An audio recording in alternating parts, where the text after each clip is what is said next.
আপনি জীবনে সঠিকভাবে চলার ক্ষেত্রে একটা জিনিস কখনোই মাথার মধ্যে রাখবেন না, যে মানুষ কি বলবে। এই কনসেপ্টটা যতদিন পর্যন্ত আপনার মাথা থেকে সরাতে না পারবেন, আপনি কখনোই সাকসেস হতে পারবেন না।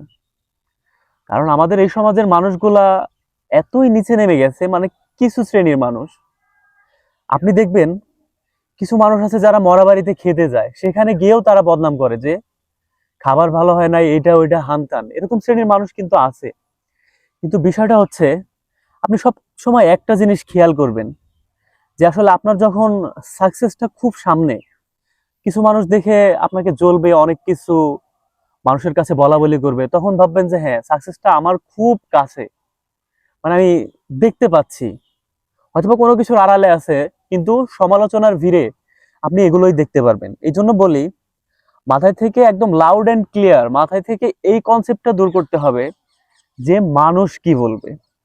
মানুষ এরকমই, যেখানে মরা বাড়িতে মানুষকে খাবার খাওয়ানো হয় যে মৃত ব্যক্তির জন্য খাবার খেয়ে একটু দোয়া করবে, সেটা বাদ দিয়ে সেই খাবার ভালো হয়েছে কি খারাপ হয়েছে সেটা নিয়েও মানুষ মানুষের কাছে সমালোচনা করে, কিছু শ্রেণীর মানুষ।